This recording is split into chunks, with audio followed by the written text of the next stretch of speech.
মাত্র ২০ পাউন্ড থেকে $৭ billion company Rolle's রয়েসের অবিশ্বাস্য গল্প। বিশ্ববাজারে একটি কোম্পানি দাঁড় করানো যতটা কঠিন তার থেকেও বেশি কঠিন সেটাকে বছরের পর বছর টিকিয়ে রাখা। আর সেই অসম্ভবকে সম্ভব করেছে রোলস রয়েস, যার নাম আজ বিলাসিতা ও প্রযুক্তির প্রতীক। আপনি জানেন কি, এই ব্র্যান্ডের শুরু হয়েছিল মাত্র ২০ পাউন্ড পুঁজি দিয়ে, আর এই স্বপ্নের পেছনে ছিল দুইজন মানুষ, হেনরি রয়েস এবং চার্লস রোলস, যারা নিজেদের জীবন দিয়ে গড়ে তুলেছেন এক কিংবদন্তি। ১৮৬৩ সালে ইংল্যান্ডে জন্ম হেনরি রয়েস। ৯ বছর বয়সে বাবাকে হারিয়ে সংসারের দায়িত্ব নিতে হয়। খাবারের কাগজ বিলি, পোস্ট অফিসের কাজ সবই করেছেন। পরে কারুর সাহায্যে ট্রেনিং শুরু করলেও টাকা ফুরিয়ে যায় মাঝপথে। তবু হার মানেননি।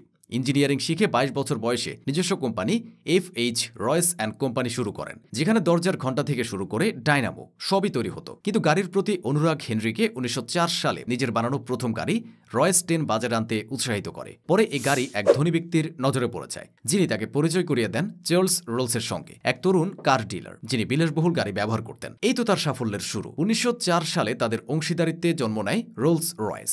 প্রথম শো প্যারিস মোটর শোয়ে প্রদর্শিত হয় রোলস রয়েস 10 HP, যার দাম ছিল ৩৯৫ পাউন্ড।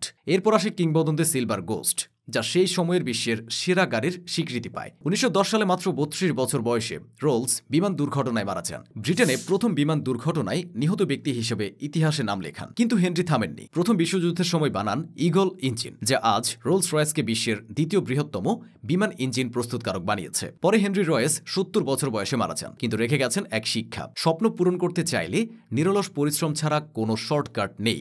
আজ রোলস রয়েসের বাজার মূল্য $৭ বিলিয়ন বেশি, কিন্তু এর শুরু হয়েছিল মাত্র ২০ পাউন্ড থেকে। আপনার কি মনে হয়, আজকের দিনে শূন্য থেকে শুরু করে এমন সাফল্য তৈরি করা সম্ভব? কমেন্টে জানাতে ভুলবেন না।